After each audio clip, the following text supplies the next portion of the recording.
I think many of you know that we've been teaching Mondo Zen Facilitation now for a couple of years since Junpo set out Fujin and I to further develop the process of training more and more practitioners in the art of Mondo Zen.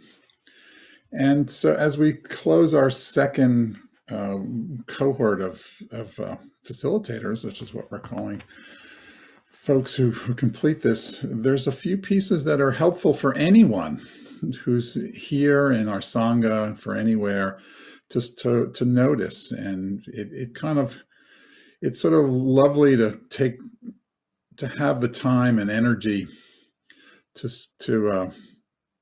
see the wisdom of this particular teachings and to know that this Junpo's gift is going to flourish in the world. So I want to start by putting a sort of a, Mondo Zen in a larger context, or to say that Mondo Zen is the entire Dharma teachings that Junpo has offered us. So we talk about the process that you go through when with a facilitator, when you go through the Mondo manual as Mondo Zen Facilitation. But you're practicing Mondo Zen whenever you do this work in your life, and it is really an ongoing commitment. And so the bigger context starts with the 5 training elements, and the idea that 2 of the elements, genuine insight and emotional maturity and integrity, are all wrapped up in Mondo Zen Facilitation and Mondo Zen.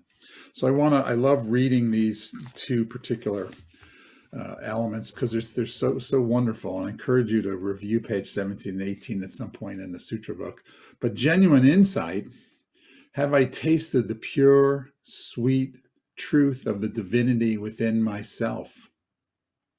Do I consider my personal insight and self-realization adequate? Have I experienced the freedom that is promised and offered by all of the contemplative traditions? Where could the kingdom of heaven really lie if not within me? So genuine insight is very much where in the Hollow Bones tradition we put our Zazen practice. We practice Zazen with the notion that we're increasing our likelihood that we'll notice the genuine insight that is all around all the time. And when we do Mondo Zen, and in the Mondo Zen Facilitation koans, the first 10 koans are really very much about this particular practice. Have I tasted the pure, sweet truth of the divinity within myself? Can you listen without an opinion? Where do you experience clear, deep heart mind?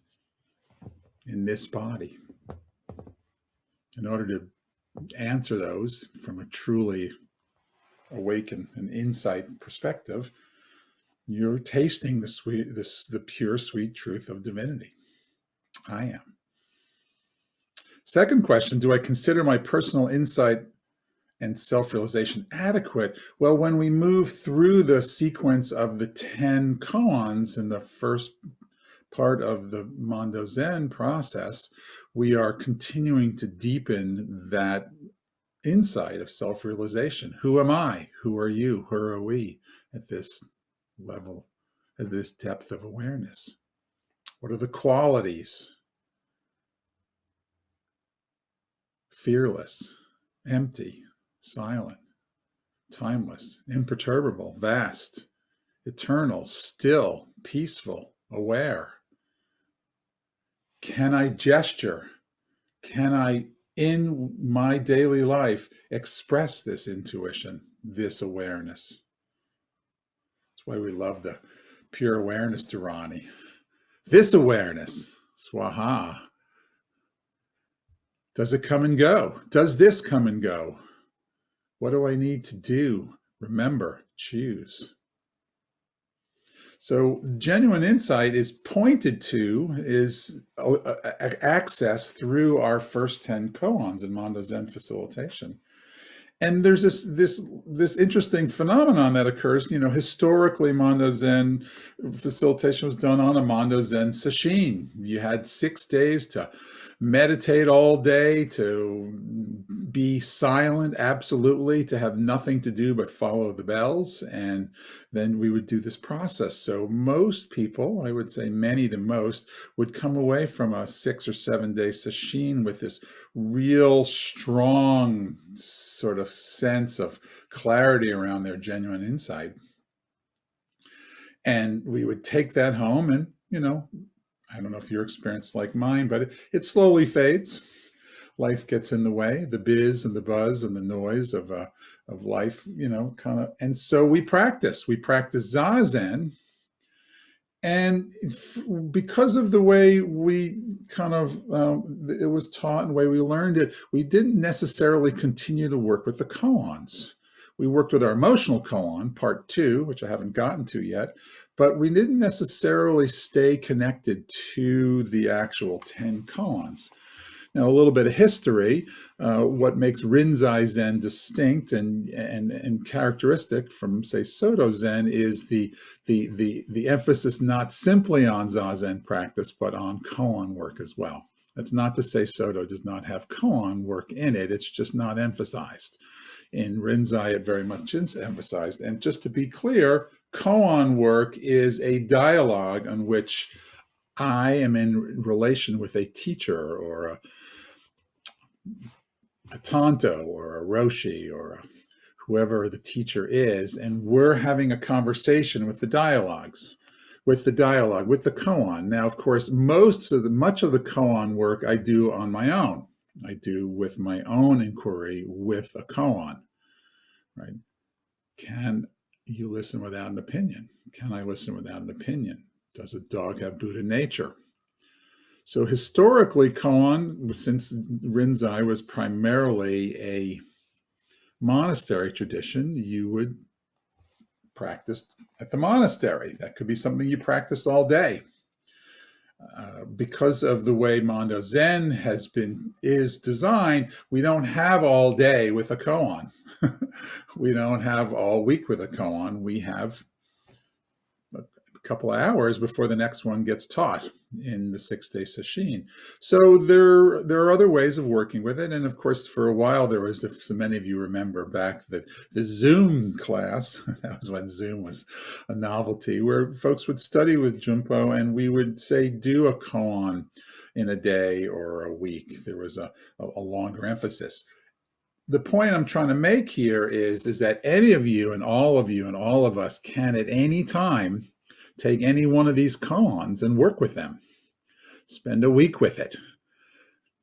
Have a conversation, a Daisan or a Dokusan with a teacher, and this is the koan I'm working with, right? And take the time to really sink into the depth of that particular koan. You'll find you'll have some favorite ones. You'll find you'll have some ones that are more challenging. What's it like to spend a week demonstrating and expressing to people your insight with gestures?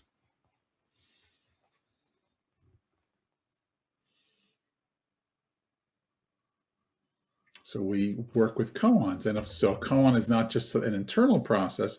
A koan is something that goes through a dialectic. Have I tasted the pure, sweet truth of divinity within myself? Do I consider my personal insight and self-realization adequate? Have I experienced the freedom that is promised and offered by all of the contemplative traditions? Interesting, that third one, all the contemplative traditions. So Junpo is also very much encouraging us to have a practice that includes perspectives and includes other means for tasting this insight. And then comes the second part of the koan practice, the emotional koans, part 2. I'm pulling up my book because I like to make sure. The part 2 is described as emotional awareness intervention koans. Okay, emotional awareness intervention koans. And so, interestingly, unless I've missed something, I haven't seen a lot of emotional koans in classical koans. Okay, in a way, I would say emotional koan work is a different sort of animal. It is, to me, the unique contribution that Junpo makes to the larger Zen tradition. The idea that I can deal with my emotional body, my emotional triggers, using a koan style practice, which means I go in the 5 training elements to a second training element, emotional maturity and integrity. Am I capable of experiencing the deeper feelings of fear, sadness, grief, and compassion, which underlie my normal conditioned reactions of anger and shame? I'm going to repeat that again. Am I capable of experiencing the deeper feelings of fear, sadness, grief, and compassion, which underlie my normal conditioned reactions of anger and shame? So it's interesting because if we reduce the emotional koan work to my emotional koan, right, then when I'm triggered, I drop and I respond. Am I really experiencing the deeper feelings of fear, sadness, grief, and compassion? Really experiencing it. Koan 11, what are the deeper feelings that lie beneath violent anger, shame, and disconnection? Now, of course, I think everyone here has been through this particular process, so we have an answer. But last time I checked my emotional experiences are way more diverse than any given moment. So really, this is an opportunity to experience the deeper feelings of fear, sadness, and grief underlying at any time. Right? That's part of emotional maturity. It's not feeling it.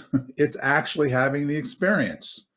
Right? An embodied experience, which is why we also have conscious embodiment, because when we really have our bodies involved, then we experience the feeling with our whole self, which is why that wonderful teachings that Tozan gave us is so helpful for us.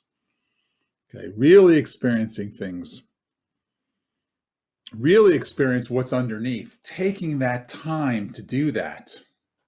Okay, that's part of it. So that's an ongoing practice too. And of course, let's remember ourselves, if it's a koan, it's not just I'm having my little internal dialogue. It's I'm able to express the experience to someone else, to a teacher, so that they get that I'm having the experience. Okay. Second point of emotional maturity and integrity, am I willing to choose to respond from the truth of compassion that this deeper realization brings forth? Now I need to get to the 13th koan, right, which is, but let's just make sure I go through the 12th koan. Now that you know that deeper feelings beneath these violent emotive reactions, can anyone or anything ever make you violently angry, shame you, or make you disconnect or dissociate? So that's where you get the truth of compassion with oneself. No one makes me angry. No one shames me, right? My genuine insight allows me to inform not only the experience of these emotional triggers, the emotional response I'm having, but to actually drop into my compassionate, genuine insight practice. Have the experience, drop into insight, and choose a compassionate response. Choose a wise, skillful means. That is an emotional koan, right? And that is an ongoing practice, right? And of course, if it's a koan, it's an ongoing practice, not just with myself. It's an ongoing practice that I'm able to express to others. That could be the person right in front of me who's triggering me, which is why Junpo often taught in the response, I choose something different. I am going to show up here, and letting the person know you're doing the work with, that there's something going on here. I'm doing my work, right? That allows it to be in daylighted that this is a koan I'm working with. And of course, what I'm suggesting and what I'm recognizing in this wisdom is this practice is something that is also not just something I do, but I work with my teacher. I'm able to report the insights that I'm having. So this is emotional maturity and integrity, right? This is the opportunity of Mondo Zen. So then Mondo Zen becomes practicing my genuine insight regularly, daily, through the many means, and then practicing my emotional maturity and integrity through the emotional koan work that I'm doing. So really the big lesson for me, which is what I'm really here to share, is that the actual process of Mondo Zen facilitation is one where I have my first experience of this wisdom teaching. And the lessons are, what next is an opportunity to continue to practice Mondo Zen, to continue to take these teachings and these koans and have them be part of my daily life. And having these practices be part of my daily life means not only do I have a strong Zazen practice, but I have a teacher who I am able to continue to develop my ability to express the wisdom that is arising from this practice. And I have a Sangha who can support me as I share in this wisdom that we're offering to everyone, right? Because as a Sangha, we're committing, or certainly as a priest, but yeah, as a Sangha, to the vow, the Mahayana Bodhisattva vow, which is we're not just in it for ourselves. So this emotional practice is an endless opportunity, last time I checked, to do both, to have emotional maturity and integrity, and to continue genuine insight. Right? It doesn't mean we succeed at it every time, but it means at each moment we have the opportunity to experience our own challenges, our own reactivities, to experience our own ability to drop into clear, deep heart mind that we've practiced to the point where it's not so far away that we can remove the clouds of my ego to remember and choose compassion, and then skillfully show up with wisdom what is being called for in this moment, in every moment. And so the teachings are ongoing. They're part of my daily life, and they're growing in the sense that more and more people are being interested. And I find that particularly what attracts people to these teachings are this unique opportunity of the emotional koans of the Mondo Zen process. And yet we need both. We need the genuine insight. We need the ego deconstruction of the first 10 koans and of the tradition of Zazen practice. And we need also to continue to practice our emotional maturity. I think to close, I'm just gonna, it's hard to resist reading this for the many times that we have, but from the manual, from Master Rumi. Come, come, whoever you are, wanderer, worshiper, lover of leaving. Ours is not a caravan of despair. Come, it does not matter. If you've broken your vow 1,000 times, still come, and yet come again.